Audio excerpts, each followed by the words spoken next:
Hey guys, it looks like we are online, which is good. I hope that everyone is doing okay this evening. It's just now starting. Well, I say it's just starting to get dark. No, it's well into dark now. It's about dark 30, but we're much warmer than we were last week, which is good news. And that's kind of going to be a part of the thought that I go with today. We're rounding the corner and we're looking at springtime, and springtime this year is going to be vastly different than it was last year, pretty significantly so. And one of the things that we see it every spring and into the summer even is we start to see this thing that happens. And I know it happens in my yard, and I see it in my driveway, and it's something that's pretty prevalent here, especially in the South. And that's one of the things that we notice is everybody has ants.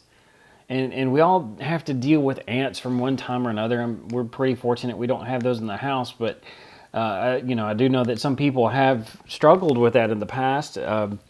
But this one of the things that I want to think about. I want to take a look at Proverbs, Proverbs chapter 6 and verses 6 through 11. It's a pretty interesting passage here. It says, "Go to the ant, you sluggard, consider her ways and be wise, which having no captain, overseer, or ruler, provides her supplies in the summer and gathers her food in the harvest. How long will you slumber, O sluggard? When will you rise from your sleep, a little slumber, a little folding in the hands of the hands to sleep. So shall your poverty come on you like a prowler, and your need like an armed man." And the thing that when we think about ants, we think about how for the majority of us, we just kind of look at them as annoying little insects, right? Just annoying little bugs. But when you really consider what it is that ants do, it's actually quite admirable. You can't really stop an ant from going about its work. It doesn't matter how many times that you take time to let's say that you kick away the ant hill, or you kind of break the top of it just a little bit, or you sweep it. If it's a small little ant hill, you sweep it away, and they're seeping in through the cracks in the driveway, and what happens when you sweep it away? It comes back tomorrow or the next day, and it's something that you have to continue to do over and over again. And the truth is that the ants, the whole point of this passage is that they don't get tired of the work that they do. They have a job to do, and that job is the thing that fulfills them. When you consider them, and then you consider the birds of the air, they don't really have much of a care in the world. God cares for them, and all that they really care about doing is the job that God has provided for them. But the truth is that God, he cares for us even more than he does the ants and the birds. And he equips us, just like them, to give our all and to do so diligently for the job that he has given us to do. And that job is to love him above all else and above all of our neighbors, and to love our neighbors as ourselves. And with God's help, we have this opportunity. We can love sincerely. Paul, he instructs us that we can hate those things which are evil, and we can cling to those things which are good. We can be devoted to one another in love, and we can honor each other, honor one another's even above ourselves.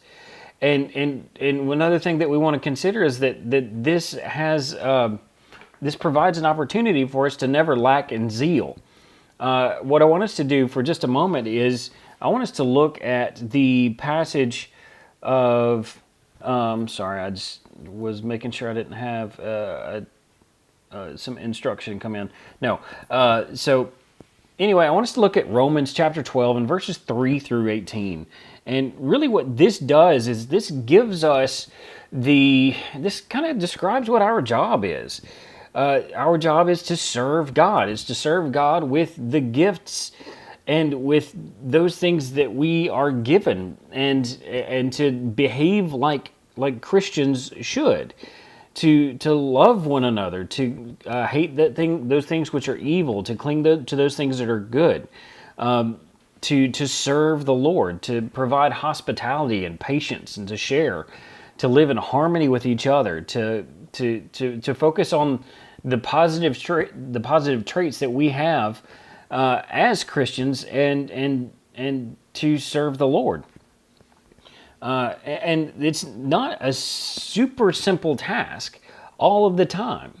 And so the thing that, just like the ant, when we look at the job that the ant does, that job never stops. It's a full-time task. And it's also, for us, it is a full-time job as well. But God's gifts, they'll overwhelm any amount of carelessness that we have, because we have enough of a job to do for God from morning until night. And if we run out of daylight, guess what we can do? We can pick up where we leave off tomorrow. But let's take a look really quickly at Romans chapter 12 and verse 18, and then I'll let you guys go, and I'll see you on Sunday morning. Romans chapter 12, verses 3 through 18, it says, "For I say, through the grace given to me, to everyone who is among you, not to think of himself more highly than he ought to think, but to think soberly, as God has dealt to each one a measure of faith. For as we have many members in one body, but all the members do not have the same function, so we, being many, are one body in Christ, and individually members of one another. Having then gifts differing according to the grace that is given to us, let us use them. If prophecy, let us prophesy in proportion to our faith. Or ministry, let us use it in our ministering. He who teaches in teaching, he exhorts in exhortation. He who gives with liberality, he who leads with diligence, he who shows mercy with cheerfulness. And two, he continues on, he says that we let love be without hypocrisy. Abhor what is evil, cling to that which is good, be kindly affectionate to one another with brotherly love and honor, giving preference to one another, not lagging in diligence, fervent in spirit, serving the Lord. Just like that ant there, they do things diligently. They don't lag or lack in diligence. And they have this fervor for the job that they're doing. Rejoicing in hope and patient in tribulation, continuing steadfastly in prayer, distributing to the needs of the saints, given to hospitality. Bless those who persecute you. Bless and do not curse. Rejoice with those who rejoice, and weep with those who weep. Be of the same mind toward one another. Do not set your mind on high things, but associate with the humble. Do not be wise in your own opinion. Repay no one evil for evil. Have regard for good things in the sight of all men. If it is possible, as much as depends on you, live peaceably with all men. See, we have this opportunity in front of us. And I think that that's something, especially this last sentence here in verse 18. If it is possible, as much as depends on you, live peaceably with all men. We have in our society today this idea that we have to be one thing or we have to be another. And if you are not this one thing, then you have to hate the other.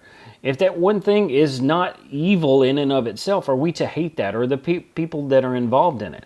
I think that's something that we need to be really careful of when we encounter people on a day-to-day basis. Again, I hope that you guys are doing great. I love you, and I'm proud that we've got some warm weather. and I hope that it continues. It looks like we're going to have some rain over the next couple days, but anyway, I feel like I'm talking like my grandfather. But anyway, I'll talk to you guys on at 9:30 on Sunday morning. I love you. If you have any needs, just let me know. Talk to you then. Bye.